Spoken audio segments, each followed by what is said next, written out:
Once upon a time when I was in college, I used to dip into Morning Joe every now and then, much to the chagrin of my parents. But I do try and keep myself as informed as possible of all sides of an argument, election, equation, all of those things. So I did watch Joe Scarborough for some time when I was younger. Never liked MikaBrzezinski, always found her a little too aggressive despite her cute little blonde haircut. Oddly enough, I kind of knew they were going to wind up together. They just seemed like a well-matched set, let's put it that way. But according to their own admission, they had breakfast at Mar-a-Lago with President Trump. So are we bending the knee, or are we getting a bit more worried about our positions? Allegedly, MSNBC is for sale. So what's going on with this? We'll be right back.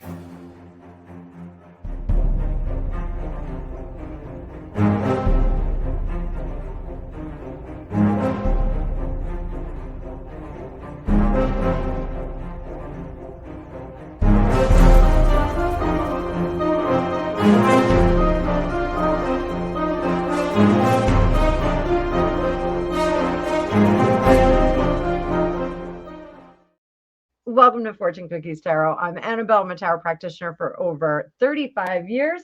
I have my husband, Gregopedia, in the background, who is my fact checker, know-it-all husband. So he may give us some insight or chime in with his opinion. So, Joe and Mika. Sorry? Or nonsense. Or nonsense. Or nonsense. Or he'll just interrupt like he did just now. It's not the flow of the show. Mm-hmm. It was like a screeching halt. It's like a non sequitur. So, Joe Scarborough, MikaBrzezinski, not fans of Trump through the entire election, through his entire administration in 2016. They were very critical of him and his opinion of the results of the election in 2020. So now they were basically saying it was an existential threat to humanity, existential threat to democracy. Well, now they're having breakfast with the guy who has a name that starts with H. So it's basically what they called him. So what's going on here? Let's pull up the card view. Hope you're having a great day. Please make sure you smash that like button. Since I started recording this morning, I have lost like 4 more subscribers. Every time a video goes up, somebody's downvoting the snot out of it. Please upvote the snot out of my videos if you're watching, because they are eclipsing the new subs that I'm getting, and it's really pissing me off. So I know I'm doing good work. I've got psychic scores. My regular viewers are letting me know about my psychic scores.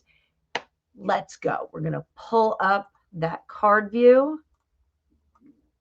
And as always, if you want your own magical reading with me, there is a link in the description of this video, as is a link for all the cards that I use, an Amazon affiliate link. And this deck is the Mystical Medleys. It's very cute. I figure it will be good for Joe and Mika. They could use any kind of joy in their life right now. So I'm going to read for them as a collective couple. So what was going on with this? Why the change of heart? Why are they going over to visit Trump? What was the main concern? What are they trying to do? Are they doing good journalisming? Hangman. They have learned from their mistakes. What mistakes were those? King of Pentacles, the Moon, and the Knight of Wands. So this really is about them. And oddly enough, this was something that I was discussing about tarot readers online, acknowledging that they were wrong about it. There are a few people tarot readers and psychics out there that are now, doing apology videos for thinking that Kamala Harris won, or for predicting that Kamala Harris would win. I take pity on them, because I could have let my bias kick in and go, yeah, Trump's going to take it. Trump's going to take it. But I kept seeing that it was anybody's game up until Pennsylvania flipped. It was anybody's game up until Pennsylvania flipped. I also saw there was some like sketchy stuff going on in the corners, but they weren't able to execute the sketchy stuff because there were other people doing their own sketchy stuff, watching the sketchy people doing sketchy stuff, or trying to do sketchy stuff and avoiding having the sketchy stuff. Follow that? Mm-hmm. So they are going to try to read the room from now on. Listen to the loud voices of reality. Hear that sound, Mr. Anderson? Was it Mr. Anderson, Neo? Yeah, Neo was Mr. Anderson. It's the sound of inevitability. Great line. Great line. 3 of Wands, 7 of Swords in reverse. Are they having a come to Jesus moment? I am going to say yes, they are. Not yes, they can. Yes, they are. Down here, 7 of Swords, I think they understand that they really were very aggressive in their opinions and in their presentation of facts. I think they are willing to work more with others, to hear other voices, to listen to other voices. I think they are going to try to be a bit more Joe Rogan-ish and have other conflicting voices come into the equation. Up here, this is a correction of career. This is trying to make things better for oneself, trying to really be that journalist. So kudos to Joe. And I get the sense that it comes more from Joe than Mika.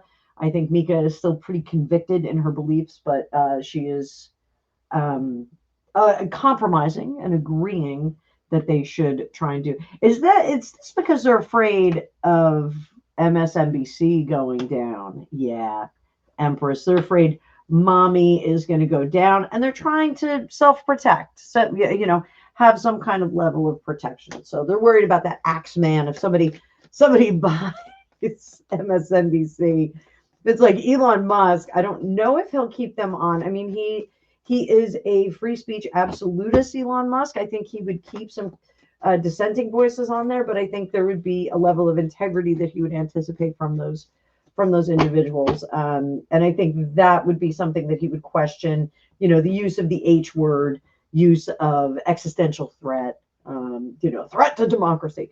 So moving forward, and again, I'm full disclosure, I liked Joe Scarborough back in the day. I found him entertaining. I found him engaging.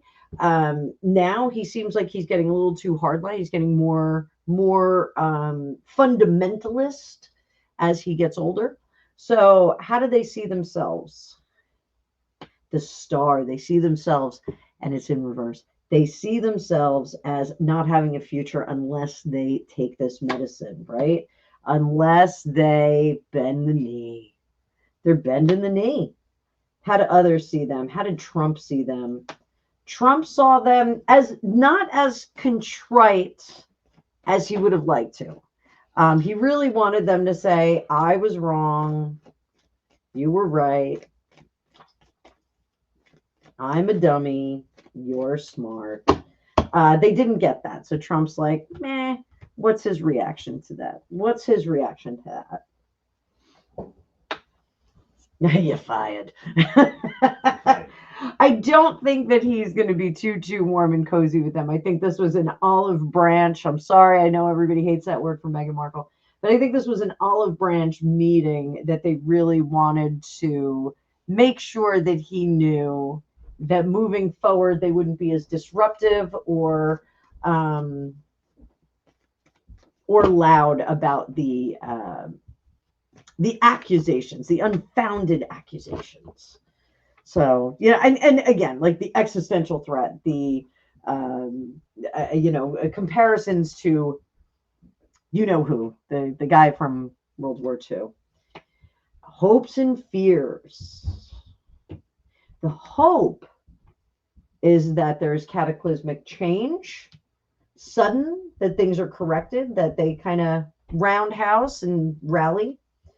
The fear is that there is a roundhouse and a rally. So they're a little concerned about that. And then up top, this is going to be a slow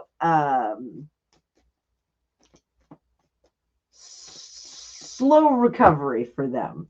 I don't think that they have the measure of Donald Trump. I don't think he's going to be like, well, all's fair in love and war. I think the meeting with Biden, the televised meeting with Biden, was very encouraging to them, because I think there was a certain amount of compassion that we did see out of Donald Trump when he was meeting with sitting president, lame duck president, Joe Biden. I think they're expecting that same kind of grace to be extended to all sorts of people. But I don't think that Trump is going to do that. He's certainly not foolish like that. It's not, well, apologize after you called me every bad name in the book. And then we'll just kind of continue to work together. They forget he's not a politician. He's a businessman, and he's a New Yorker. So how's this going to work out for them? How's this going to work out? We already know it's going to be a slow return to whatever. Is it going to be a slow return, or is it going to be like, meh, we're dealing with you? What do we got? I don't think he's going to fall. Ooh, it doesn't look like Trump is really going to be interested in platforming them in any kind of a positive fashion. I think this was, so say your wife cheats on you. Then she says, let's go out to brunch and talk about it after she gets busted. This was I'm really glad we got together and we got all this out here. But we're going to have separate bills. We're going to go separate ways. And I'll have my attorney call your attorney unless you want to go through mediation. So I don't think that this is a dawn of a new relationship between the three of them. I think it's going to maintain. And I do think that Mika was a little sharp in her language to Trump. I think she possibly did try and confront him on a couple of different points. And I think it was, cast aside. And I think Joe did prevent her from continuing. So that's what I see. That's what I got. That's what I think. This is going to be one to, so is MSNBC, bonus question, MSNBC, is it going to get sold? Is it going to get sold? Is it on the market? Is it going to get picked up by someone else? One card. The Fool, New Beginnings. Yes. Is it going to be someone like Elon Musk? Yes or no? Oh, it's probably a maybe. That's a maybe. So do we not know who the new owner will be? They're going to restructure. MSNBC is going to restructure and possibly merger with someone. I don't know who they would merge with. This we're going to have to see. Oh, I'm sorry. I'm yawning, guys. This we're going to have to see. This is going to take a little bit longer. Joe and Mika, are their jobs safe? Oh, no. So those of you that follow me, you know what this means. The Tower card, when it goes in reverse, that is something that we do to hamstring ourselves. That's something we do to wreck ourselves. The Empress and the Wheel of Fortune, they can still correct it. They can kind of do their own thing, but it's going to cause some anxiety. probably podcast based. Anxiety because they're not going to get many people to be interested in them, believe it or not, despite having such a long-term career, lengthy career. So I'm going to leave it at that. I'm not super interested. I don't expect this video to get a whole lot of traction. So watch, it'll have like 50,000 views in 5 minutes. But I bend the knee. Indeed, they're bending the knee. They're almost begging and bending the knee. So best of luck to Joe and Misha. I will see you guys in the future.